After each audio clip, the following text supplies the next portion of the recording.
Donc la question que l'on va adresser à un corps sportif, corps gay, dans quelle mesure ce peut être un lieu d'exercice spirituel. Ce travail est une partie de mes travaux de recherche en thèse de philosophie, et je vais tenter d'expliquer pourquoi il m'est apparu que le corps du sportif en particulier, puis le corps gay euh, est, est, est, euh, est un endroit, est un espace de possibilités d'exercice spirituel. Les nombreuses recherches, études, analyses et publications ne font plus aucun doute quant à la conclusion que toute la philosophie antique est exercice spirituel. J'explique ce que c'est. Cela signifie toute pratique destinée à transformer, en soi-même ou chez les autres, la manière de vivre, de voir les choses. C'est à la fois un discours, qu'il soit intérieur ou extérieur, et une mise en pratique. La philosophie antique se dessine comme une discipline, aider à l'homme à mieux vivre, à mieux être, à jouir de ce qu'il vit plutôt que de vivre de ses passions finalement jamais inassouvies. Pour cela, différentes écoles dans l'Antiquité vont développer techniques, méthodes pour parvenir à ce mieux-être, avec en commun le souci de soi, le souci de l'homme, de son bien-être, vivre le mieux possible. Toutes les écoles philosophiques antiques vont mettre en exergue l'homme et sa sérénité. L'homme au sein d'une harmonie lui permet de vivre avec la conscience, tout simplement, que la vie est courte, que le temps à vivre est incertain, que l'existence étant ponctuée d'existence de maux, de douleurs, d'obstacles, il s'agit de les surmonter. Cette pratique de la philosophie comme exercice spirituel est donc présente dans toute l'Antiquité, dans la période hellénistique jusqu'à l'avènement chrétien, moment où la philosophie est en partie récupérée par la religion, notamment dans ses pratiques. Et cela alors devient tout simplement une discipline au service de Dieu. Toutefois, face à cette récupération même partielle, face à cette période théologique, que reste-t-il des exercices spirituels anciens? Quelle est aujourd'hui l'essence des exercices spirituels anciens? Puisque, à l'évidence, que deviennent les techniques, méthodes, exercices permettant à l'individu de s'améliorer, ce qui est toujours le cas, de se transformer pour mieux vivre, sans pour autant avoir une connotation religieuse? Autrement dit, récupérer ce qu'il s'est passé avant l'avènement chrétien pour la philosophie d'aujourd'hui. Quelle est l'évolution des exercices spirituels? Qu'en est-il aujourd'hui? Pierre Hadot, sur ce sujet, s'interroge de façon dubitative sur cette présence contemporaine. Il dit: les exercices spirituels, dans tous les temps, dans tous les pays, on les a toujours pratiqués. Et ils sont peut-être un peu oubliés de notre temps. Cette pratique philosophique, nous considérons qu'elle est toujours nécessaire. Les maux, la soumission aux passions, les obstacles de la vie demeurent. Le désir du vivre du mieux possible est toujours et semble être une perspective totalement intemporelle. Dès lors, comment sont-ils aujourd'hui? Sont-ils sous de nouveaux auspices? Y a-t-il de nouvelles disciplines qui apportent ça et qui semblent si prégnants aux individus dans l'Antiquité que l'on pourrait retrouver?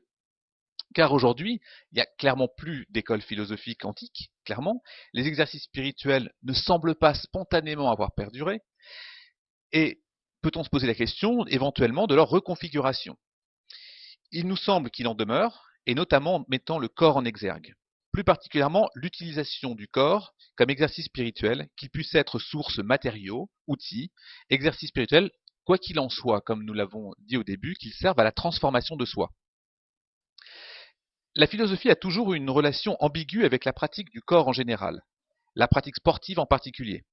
L'institution, l'université, la communauté philosophique ont souvent un regard de mépris quant à la pensée du corps sportif, quand bien même celui-ci est l'objet de travaux dans les autres disciplines des sciences humaines, la sociologie, la psychologie. La position dominante de la philosophie analytique par rapport à la philosophie dite pratique ne fait qu'accentuer ce rejet de la pratique sportive dans la pensée philosophique et engendre par conséquent un détachement très clair vis-à-vis de l'homme de commun qui se met en sportif, gymnase, danseur, etc. Pour autant, la pratique du corps n'a pas toujours été jugée de façon condescendante dans l'Antiquité, et des philosophes antiques ont été sportifs, penseurs de l'acte sportif. Platon était lutteur, Cléante pugiliste, Cyrus était comme Sénèque coureur de fond. Dans la pensée classique également, on va tirer ce fil, Spinoza, qui n'hésite pas à faire l'éloge du corps, je le cite, l'esprit et le corps sont une seule et même chose qui est conçue tantôt sous l'attribut de la pensée, tantôt celui de l'étendue. D'où vient que l'ordre et l'enchaînement des choses est le même, que la nature soit conçue sous tel attribut ou sous tel autre. Chez Spinoza, la question du corps s'articule en trois axes. Un axe de la physique, comprendre les mouvements internes et externes, un axe du point de vue de la médecine, où s'interroge l'articulation entre performance et repos, enfin un axe éthique, où l'exercice dynamique du corps a pour but de favoriser dans le même temps le développement d'une pensée de plus en plus consciente d'elle-même et de ce qui l'entoure. Ainsi, le spinozisme explicité pour le corps est intéressant pour notre propos car il souligne à la fois une volonté d'exercice dans l'optique d'un développement du corps et de l'esprit. Dans la philosophie contemporaine, on peut noter l'activité sportive fondamentale de Nietzsche dans ses pensées et pour ses pensées. Nietzsche était un grand marcheur, cette activité qui lui permettait, selon lui, de lui faire émerger la pensée. Je le cite, « Rester assis le moins possible, n'accorder foi à aucune pensée qui ne soit née en plein air et en prenant librement du mouvement. Où les muscles, continue-t-il, ne fassent également la fête. Tous les préjugés viennent des tripes, dit-il. Rester vissé à sa chaise, c'est le véritable péché contre le Saint-Esprit. Seules les pensées qui nous viennent en marchant ont de la valeur. » Le héros de Nietzsche a la même posture que lui. Zarathustra évoque « Je suis l'homme qui voyage, qui gravit les montagnes. Je n'aime pas les plantes, je ne puis demeurer longtemps assis, et quel que soit mon destin futur, ce que je pourrais vivre encore. Il faudra un cheminement et des ascensions, car c'est toujours de soi-même qu'on fait expérience. » La marche est capitale pour lui, car outre les idées qu'elle fait germer, elle permet d'entretenir une relation avec lui-même. Je marche beaucoup, dit-il, à travers les forêts, et j'ai alors avec moi-même de fameux entretiens. Cela lui permet aussi d'atteindre ce qu'on appelle le regard d'en haut. Il nous faut encore grimper un bon bout de chemin, lentement, dit-il, mais toujours plus haut afin de gagner un point de vue bien dégagé sur notre vieille civilisation. Il y a évidemment chez Nietzsche une permanente liaison entre corps et esprit, car, dit-il encore, nous ne sommes pas de ceux qui arrivent à penser qu'au milieu des livres, sous l'impulsion de livres.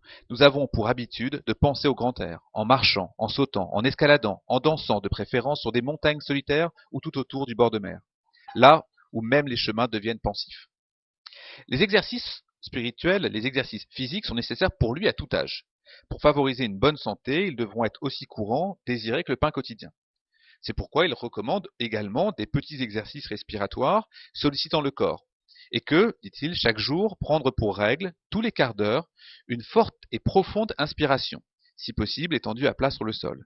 Il faut alors choisir pour nous accompagner dans la vie une montre qui sonne tous les quarts d'heure. Si Nietzsche n'emploie pas la notion d'exercice physique, elle n'en est pas moins perceptible dans toute son œuvre, et en lien avec le travail du corps, le travail sur soi, à ces occasions, car on peut évidemment ressentir le désir de voir se réaliser la volonté de puissance. Il faut commencer, pour la volonté de puissance, commencer par convaincre le corps, car il est une partie avant tout du contrôle de soi, l'autre partie étant l'âme. L'esprit et sa dimension spirituelle. Il s'agit de les exercer pour exercer son corps, pour mieux le connaître et se connaître. C'est ainsi que Nietzsche signifie que l'activité du gymnase est au corps ce que la connaissance est à l'esprit.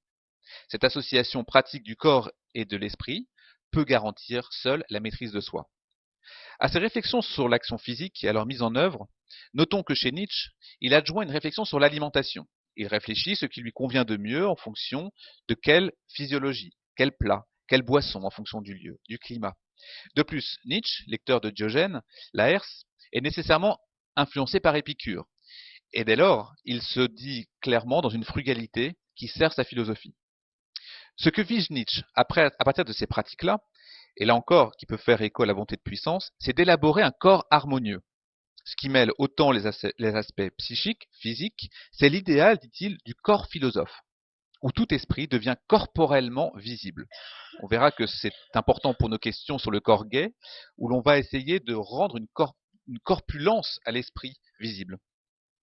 Et cela, évidemment, n'est pas étranger, et qui va poser la première question importante, qui est celle de la pratique intensive du corps.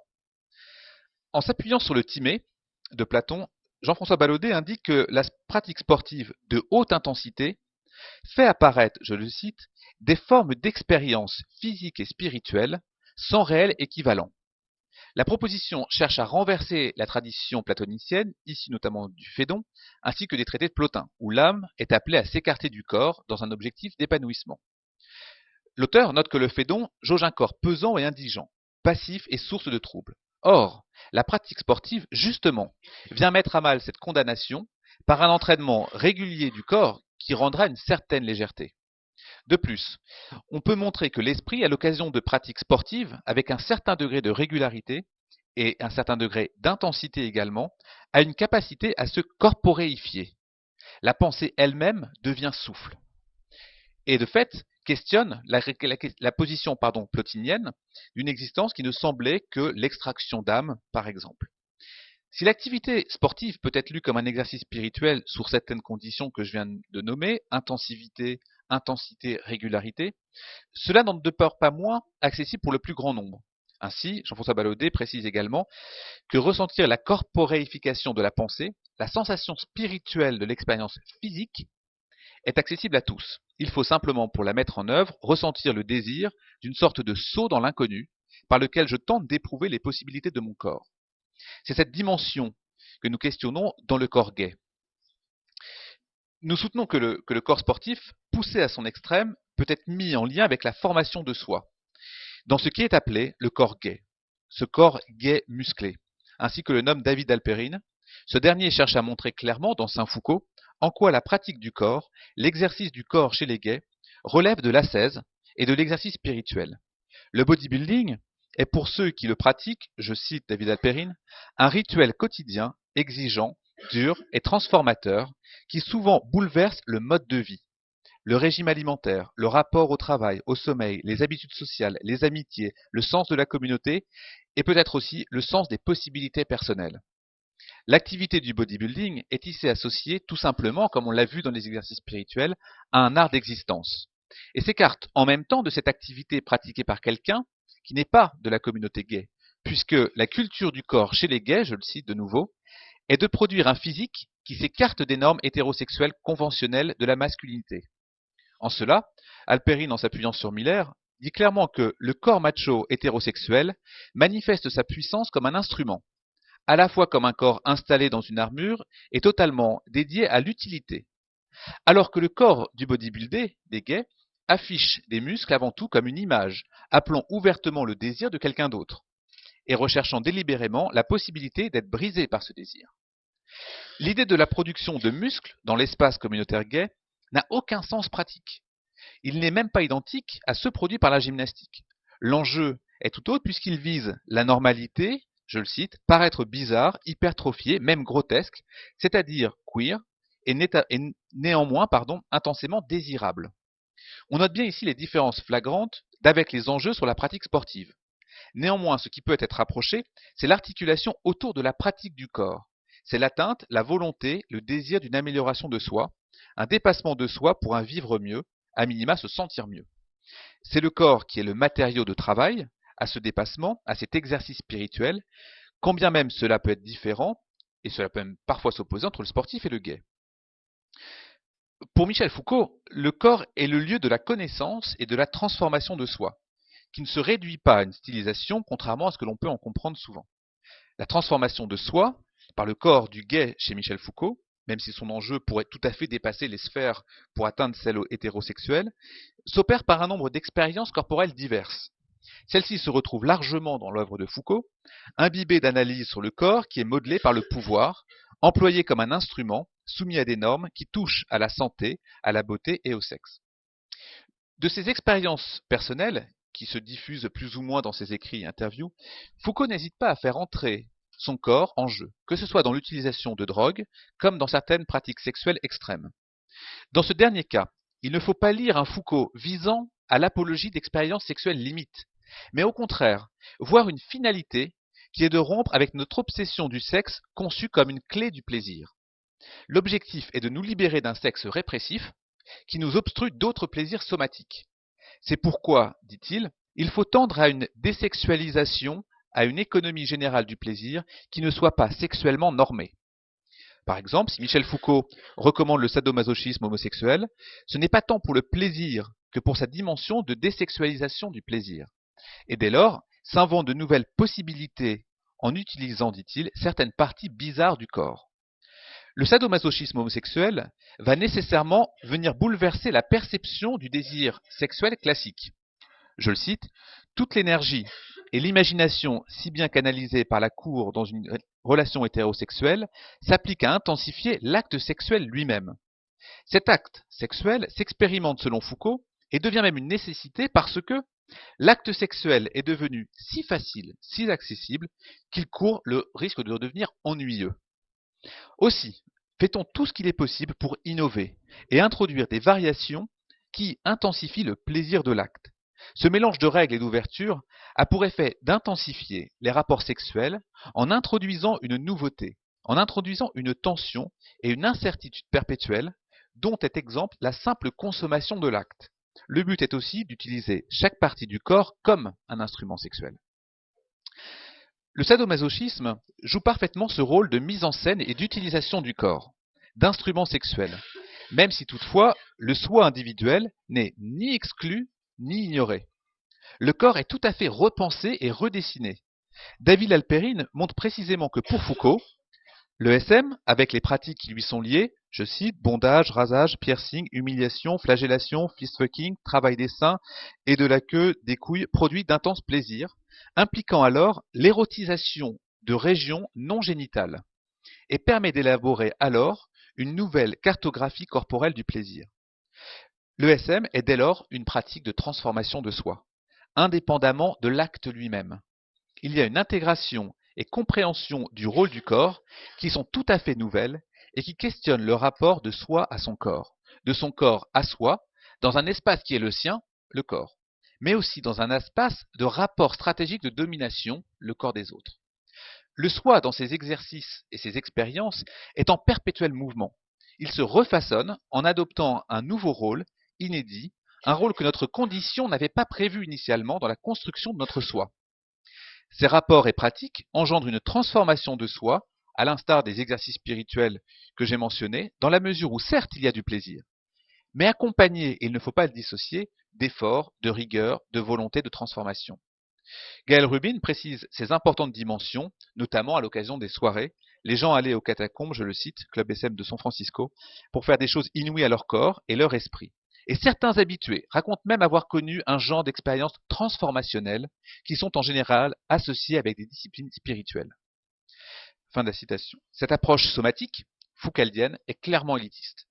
D'autant plus en promouvant l'utilisation de drogues ou de mise en œuvre d'activités sexuelles transgressives. Cette posture n'est pas sans générer des critiques dans ce que l'on appelle la soma esthétique qui vise un public plus large. Défendant l'utilisation de drogues de plaisir sexuel extrême, Foucault semble très clairement dans la gamme des plaisirs disponibles en raillant les plaisirs intermédiaires qui font la vie de tous les jours, comme l'alimentaire selon lui. Pour Foucault, le plaisir doit être intense, nécessairement intense. Dans le cas contraire, il est sans intérêt. Car justement, il ne contribue pas à la construction et à la participation d'une transformation de soi. Or, c'est ce qui importe Michel Foucault. Foucault constate que les plaisirs physiques ou les plaisirs de la chair classiques sont toujours la boisson, la nourriture, le sexe. Et c'est là que se trouve la limite de notre compréhension du corps et des plaisirs. C'est en ces termes qu'est évoqué le cas du fist-fucking auquel Foucault fait référence quand il parle de produire du plaisir avec des choses étranges et des parties bizarres de notre corps. Cette pratique est décrite par Gaël Rubin comme, je le cite, un art qui vise à apprivoiser l'un des muscles les plus sensibles du corps humain. Ce qu'il y a d'intéressant dans cette pratique, c'est d'être décrite et pratiquée par ses adeptes autant comme une pratique du plaisir corporel que comme une participation à la transformation de soi, allant jusqu'à associer, je le cite, un yoga anal à une technique d'ascèse, en dépit de son côté extrême. La discipline du corps proposée par Foucault a indéniablement une dimension spirituelle, transformatrice, destinée à libérer le corps dont l'âme est la prison. Néanmoins, celle-ci est indéniablement remise en cause par ces dimensions extrêmes qu'il faut noter. Puissante drogue, violence, ascèse, yoga. Les pratiques ne s'ancrent jamais dans une dimension exclusive du plaisir. Elles cherchent avant tout, à travers des pratiques et des procédés complexes, une exploration corporelle de nouvelles localisations génitales dont les conséquences seront un décentrement du corps et une désarticulation du sujet, une nouvelle pensée du soi qui devient tant singulier qu'élitiste. En conclusion, corps sportif, corps gay sont pour nous des lieux d'exercice spirituel et dessinent pleinement les modèles du soma, c'est-à-dire le mélange du corps et de la pensée. Tout travail somatique, avec ses règles, exigences et rigueurs, nous semble rappeler l'essence de l'exercice spirituel de la philosophie antique, ainsi que nous avons pu le montrer dans sa volonté de transformer les individus, comme dans la volonté de se connaître soi-même. Que ce soit le sportif à la recherche de performance et d'intensité, que ce soit l'individu à la recherche de transformation de soi par le corps, à l'exemple du corps gay. L'intégration du soma, du corps dans la pensée, a pour enjeu de venir travailler sur la connaissance de soi, plus précisément une connaissance somatique de soi. Celle-ci recouvre une même essence que la volonté de l'appel socratique, qui, tout en ayant néanmoins une finalité différente, appelle la connaissance de soi. Quant à la connaissance de soi socratique s'adresse à l'âme pour établir une transformation, son objectif est de le changer, de le modifier, de transformer le comportement et la compréhension de l'individu. Or, la connaissance de soi somatique, mêlant à la fois le corps et la pensée, s'adresse non seulement à l'âme, mais au corps, et cela dans une même mesure. Il s'agit d'effectuer une connaissance de soi qui articulera autant l'âme que le corps, pour donner naissance à une nouvelle forme de connaissance, une connaissance somatique. L'objectif n'est rien moins qu'une transformation holistique du sujet, où les dimensions de l'amélioration esthétique, morale et spirituelle sont complètement entrelacées. Merci beaucoup.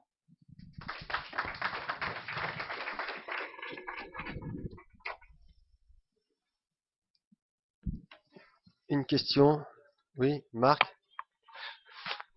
Voilà. Je vous suivrai dans ce que vous avez dit. J'ai pas tout suivi, mais là où j'aurais une objection, c'est une confusion faite entre la musculation pratiquée par les gays et le bodybuilding.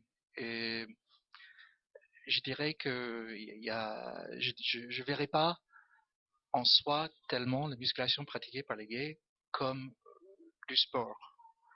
Le culturisme, c'est un sport. Pierre en parlera demain. Qui avec ses critères, voilà, et avec une jouissance du corps dans le sens sportif. Alors que pour moi, la pratique courante de la musculation chez les gays, c'est intimement lié au sexe. C'est une question de arme de séduction. C'est un outil de séduction et c'est pas une pratique en soi pour le sport, pour le plaisir du sport, ni pour la compétition. Les 9 dixièmes de gays qui pratiquent la musculation, ils seraient absolument nuls dans une compétition culturiste, par exemple. Ils ne respectent pas de tous les critères. Et lorsque vous avez parlé de l'ascèse, de l'hygiène de vie, tout ça, je verrais beaucoup plus ça chez le culturiste que chez le gay qui pratique la musculation. Voilà, donc c'est un peu une objection à ce que je vois comme une confusion. Alors, en fait, je suis pas tout à fait d'accord. C'est peut-être été pas clair, mais effectivement, on parle bien pas de la musculation en tant que telle, on parle bien c'est pour ça que je dis le mot de bodybuilding par exemple, et ces individus-là poussés à l'extrême, la transformation du corps. Quand je parle de corps hypertrophié, de corps transformé, etc., et d'hygiène de vie, ne sont pas du tout pour ceux qui sont dans une pratique sportive. C'est pour ça que j'ai essayé de déterminer la question de la pratique sportive et la pratique sportive intensive, mais c'est valable pour le vélo, c'est valable pour beaucoup de sports individuels, le marathon, etc. Et par ailleurs, la question de travailler son corps. Non, mais pour moi, le mot bodybuilding, c'est le mot culturisme en français, et c'est un sport. Et c'est l'hypertrophie, mais dans un objectif sportif. Alors que le gay qui se transforme le corps par la musculation, il y a une recherche de développement musculaire, etc., etc., mais ce n'est pas dans un objectif sportif. Et c'est vraiment pour respecter un code du corps très typé. Ce qui veut dire, par exemple, l'exemple concret, c'est que la plupart des gays qui font de la musculation travaillent très peu leurs jambes, par exemple. Ouais. Ils veulent des muscles qui se voient, alors que le culturiste, il est obligé de travailler tout le corps.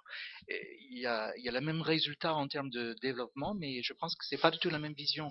Donc, peut-être c'est raccourci de dire bodybuilding dans ce sens, mais j'estime qu'il faudrait distinguer les choses parce que tant qu'on est dans le bodybuilding, le culturisme, on est dans le sport et on peut parler dans un registre sportif, alors que je suis plutôt de l'avis que la pratique de la musculation par les gays, c'est pas une pratique sportive, enfin, c'est vraiment d'une certaine manière, parce qu'il n'y a pas les gens n'y vont pas pour une satisfaction sportive. Ils vont à la salle de muscu comme ils vont pour se faire épiler. Mais je reprends simplement une phrase que j'ai mis. Hein. Le bodybuilding des gays affiche muscle avant tout comme une image appelant à l'ouverture du désir de l'autre, C'est ce que je disais, en cherchant délibérément la possibilité d'être brisé possiblement. L'idée de la production de muscles dans l'espace communautaire qu'est n'a aucun sens pratique. Il n'est pas du tout identique, c'est ce que j'ai dit, à ceux pratiqués par le gymnase.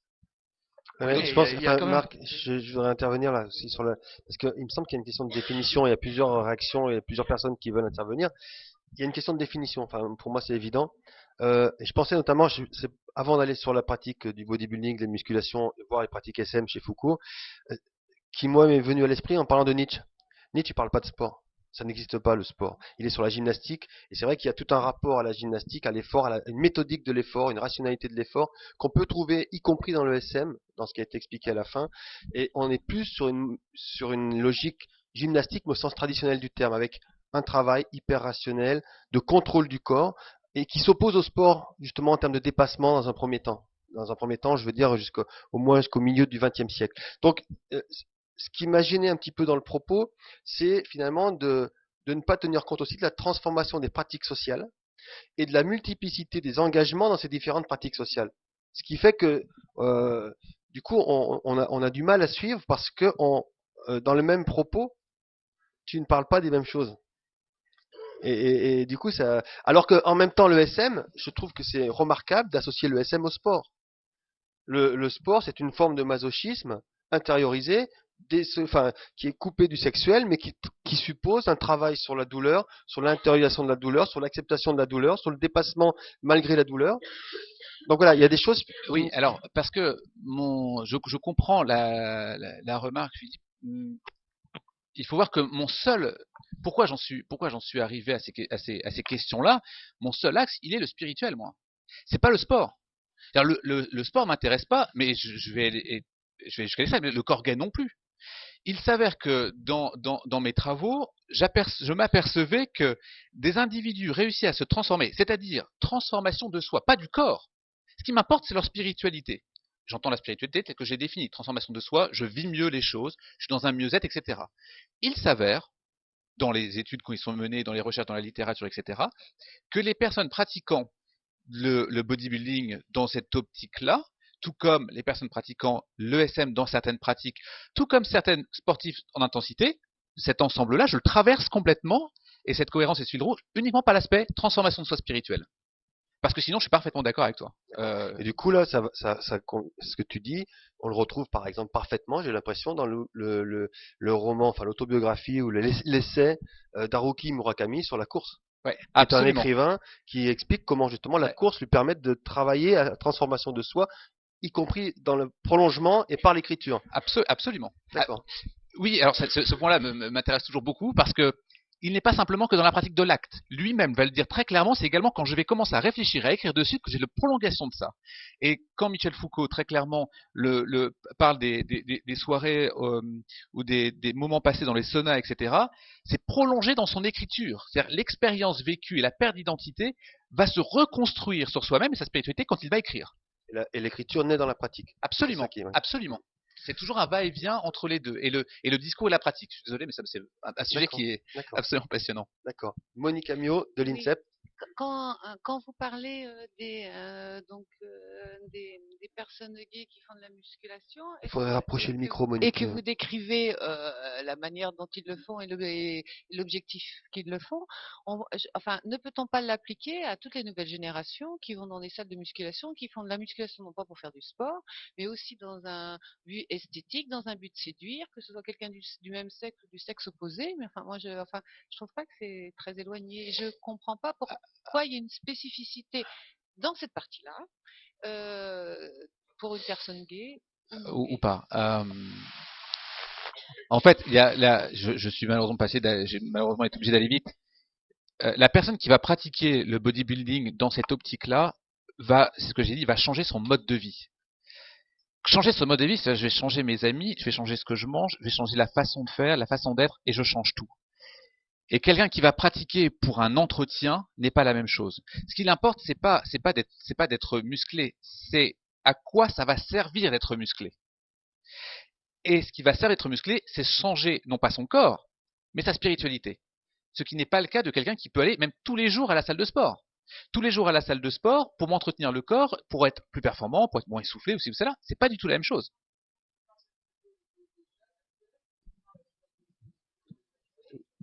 L'effet esthétique, ouais. Oui, Et des séductions. je dis pas qu'il n'y a pas. Je dis simplement que quand on voit l'intensité du changement de mode de vie chez les individus, je ne sais pas si tous les jeunes dont vous parlez vont jusqu'à cette transformation radicale de leur mode de vie. Se couper du monde. Il y a des changements profonds. Mais c'est pour ça que je parle d'ascèse. J'ai Quand je parle posé une d'ascèse, question parce que par rapport à moi, ça me fait penser à des jeunes que j'ai vus en salle de musculation, des jeunes qui sont arrivés au mois de mai pour préparer l'été. Ouais. Donc c'est un peu tard, hein, Marc, hein. Et qui après une semaine d'entraînement, après une semaine d'entraînement, j'étais donc avec eux, enfin à côté d'eux, et puis ils disent qu'est-ce qu'on se fait ce soir? Allez, on se commande des pizzas. Et donc là on était bien dans quelque chose qui est justement, on est dans une pensée magique qui accorde au corps la possibilité de se transformer physiquement pour retirer des bénéfices symboliques évidents. Aller à la plage à Montpellier pour voir les filles. Et puis, en même temps, un mode de vie qui, au niveau alimentaire, est complètement en rupture avec cette recherche.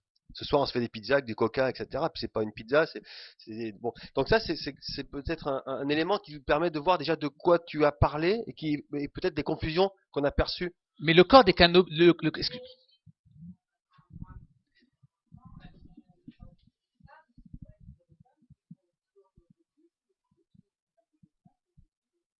mais attention, Bien sûr, bien sûr. ce dont je parle, c'est simplement dans un objectif. Encore une fois, c'est ce que j'ai dit. J'ai cherché à travailler dans ma thèse. Qu'est-ce qui fait que les gens aujourd'hui se transforment? J'ai envie de me transformer parce que je me sens pas bien dans la vie. Mais le corps est un effet, mais ça peut être tout simplement autre chose. Et de dire je vis mal, j'ai une vie qui me convient pas, donc du coup je vais en passer par le corps et je vais me transformer. C'est possible dans certains cas dont vous mentionnez, mais en tout cas ça l'est dans ces cas-là. Monique, Mais on votre a raison, entendu la votre question, elle est, Xavier, j'ai une dernière. pardon, mais Ouais. elle est vraiment très intéressante cette question-là parce que dans quelle mesure est-ce que l'on va se poser la question on fait de l'exercice spirituel ou pas? Est-ce que quand je lis de la philosophie en permanence, est-ce que je l'ai ou pas? Ou est-ce que je change mon mode de vie en fonction de ça? Et votre question m'est souvent posée et je trouve qu'elle est pertinente pour justement bien différencier. Alors, dernière question. Pierre, Moi, je veux pas empiéter sur, c'est bon, on t'entendait. Ouais. je veux pas empiéter sur ce que éventuellement je dirai demain matin, mais je suis le discours théorique et pratique éventuellement sur la spiritualité, mais par contre, je me demande sur quelle base pratique vous vous fondez pour affirmer pour présenter un certain nombre d'affirmations, en particulier l'affirmation qu'il y aurait un lien entre les gays et la musculation me paraît purement théorique. Sincèrement, pour pratiquer beaucoup dans les salles de musculation, je pense qu'il y a très peu de gays qui font de la musculation et il y a très peu de gens dans les salles de musculation qui sont gays. Et en compétition, on les cherche dans les comptes sur la doigt d'une main. Donc ça me paraît un peu théorique de faire ce rapprochement. Alors, comme vous le voyez, mon corps n'est pas très musclé. Faut se méfier des apparences. Oui, ben non, là pour le coup, non. Votre question est tout à fait pertinente. Le fait est, c'est qu'adressant la question de la spiritualité, je ne suis pas non plus passé moine pendant plusieurs années, et je n'ai pas non plus eu tout un tas d'autres expériences possibles. Je me suis intéressé à des pratiques, alors pour le coup, convaincu de mes propres limites, j'ai pratiqué d'autres exercices, mais dans un travail je présente un travail de recherche académique qui est effectivement basé sur la pratique de la littérature et des travaux de recherche. Je suis bien obligé d'embrasser des choses que je ne mets pas forcément en pratique moi-même. Par contre, le fait d'aller interroger des personnes de cette façon-là, et c'est pour ça que la question de Madame est vraiment intéressante. Effectivement, on les compte sur les doigts d'une main, non pas dans une salle, mais sur un abonnement annuel. C'est extrêmement rare. On parle de transformation à l'instar de moines qui vont être dans une transformation spirituelle. Je partage votre avis. La pratique est extrêmement faible.